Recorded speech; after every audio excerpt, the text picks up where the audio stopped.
Canada is one of the world's leading economies, but it could start to decline, and the country would cease to be the powerhouse it is today.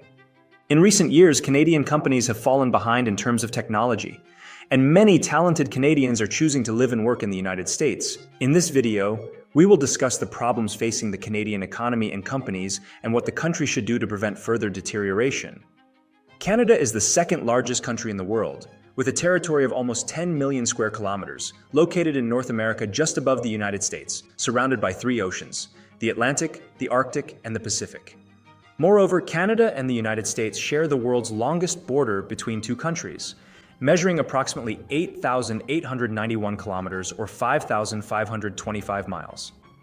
Despite being such a large country, 80% of the Canadian population lives in a very small part of the territory, which is the southern part of the province of Ontario. This province is crucial, representing 38% of the country's gross domestic product, GDP, which is all the money the Canadian economy can produce, including what people spend on buying things or companies use to manufacture their products. Among the most important sectors in Canada, we find real estate, representing 13% of the GDP, mining and oil at 10%, and construction at 7%. Real estate and construction are closely related, together constituting 21% of the GDP. In recent years, many people bought or built houses, leading to the growth of the real estate market and an increase in housing prices. Since the early 2000s, housing prices started to rise in both countries. However, during the 2008 crisis, prices in the United States collapsed, while in Canada, the real estate crisis was short-lived and prices continued to grow. In fact, since the financial crisis, housing prices in Canada have doubled. The short duration of the crisis in Canada can be attributed to the government's decision in 2009 to help banks by lending them money at a very low interest rate. This allowed banks to lower the interest rates they charged people for loans from around 6% in 2007 to 2008 to almost 2% by late 2009. Low interest rates encourage people to buy houses massively, causing prices to rise rapidly. However, last year, interest rates increased again to almost 7%, and people stopped taking out loans to buy houses, leading to a fall in housing prices. The rise in housing prices has made it difficult for Canadians to afford homes. According to an Ipsos survey, 63% of non-homeowners in Canada feel that homeownership is out of reach and they have given up the idea of owning their own home. Additionally, not only have housing prices increased, but rental costs have also risen. In early 2021, the average rent was less than 2,000 Canadian dollars, about 1,500 US dollars. However, it began to increase, reaching almost 2,500 Canadian dollars, about 1,900 US dollars, by mid-2022.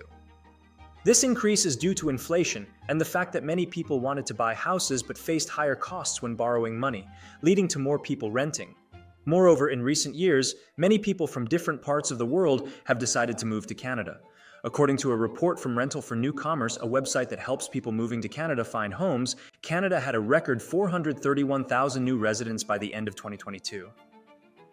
This increase in immigration, mainly from India, the Philippines, and China, has had a significant impact on housing rental prices. For Canadians, this is a significant problem, as they prefer to invest their money in real estate rather than other things like a business or the stock market. If they cannot buy a house, they will stop investing their money. In fact, the preference of Canadians for buying houses, along with low interest rates, has caused housing prices in Canada to grow much more compared to other advanced economies like the United States or the United Kingdom over the last 10 years. However, the problem is that Canada cannot grow relying solely on one industry. When people and investors invest their money in various things, it generates employment in different sectors, providing jobs for many more people. But if all the money goes to a single sector, many people without skills for that industry will be left unemployed.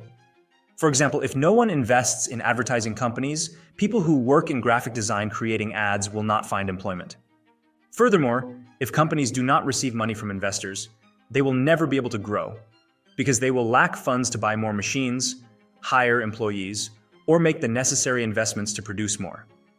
Compared to the United States, Canada invests less money in businesses.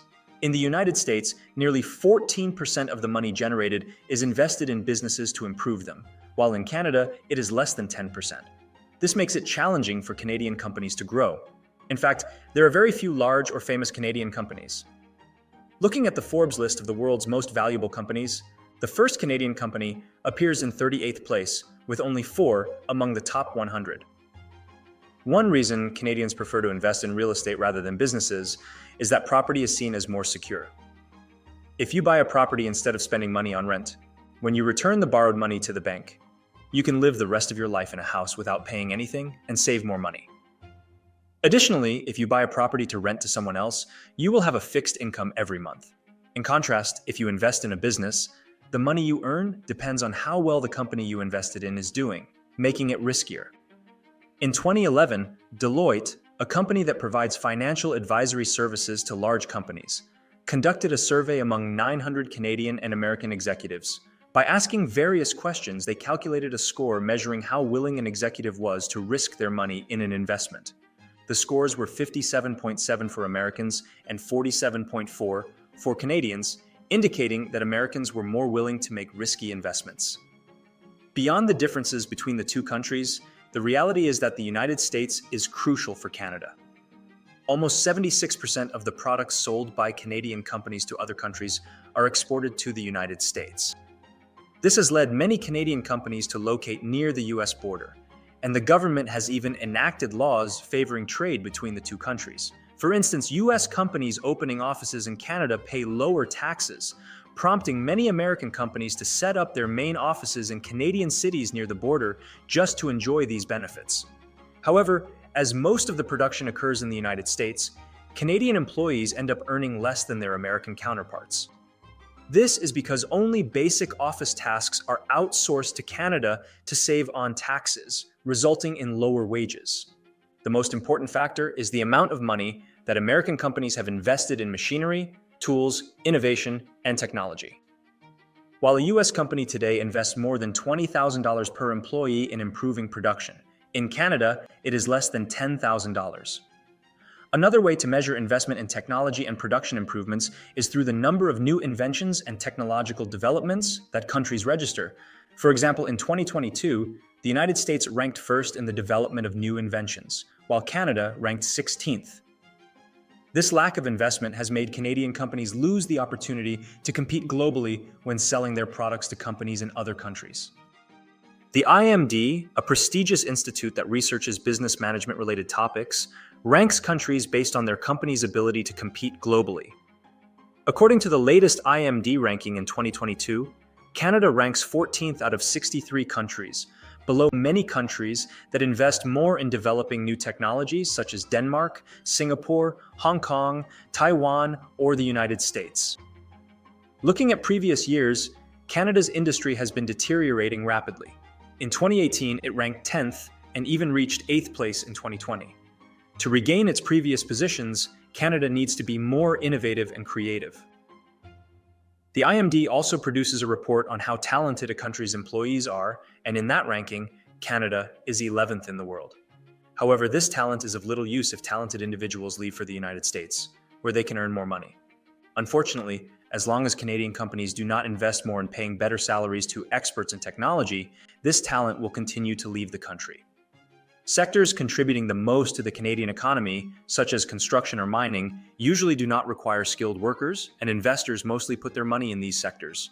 Of all the money Canada earns from selling products to other countries, 41% comes from manufacturing, 12% from agriculture, and 8% from mining, all sectors where skilled personnel is not required. The fact that Canada's economy depends on these types of industries makes Canadian investors prefer putting their money there instead of in other sectors that require more technology, such as manufacturing or research. Additionally, investing in oil could bring problems for Canada in the future. Canada gets its oil from the Alberta region, where it is more difficult to extract compared to other countries, and its lower quality makes processing more challenging and expensive. Over time, Canadian oil companies are earning less money, and the United States, the main buyer of Canadian oil, is reducing its purchases. Fortunately, one sector that has been growing significantly for Canada is the banking sector. Canada is ranked first among the 7 most powerful countries globally in terms of the stability of the banking system. This means that the likelihood of banks running out of money is very low, and access to a bank is very high due to the large number of banks. The 6 safest banks in North America are all Canadian and rank among the 35 safest banks globally. Despite all its economic problems, Canada remains one of the strongest economies globally, and its residents have a good standard of living. It ranks 3rd out of 80 countries in terms of quality of life, 12th among the safest countries globally, and 1st in the safest countries for travel. Although employees in the United States are generally better paid and work better, Canada is a country with less inequality between rich and poor. This means that a poor person in the United States will have a lower standard of living than a poor person in Canada. The Gini coefficient, which measures income inequality, is 41.5 in the United States and 33.3 in Canada. This difference has been increasing since the 1990s.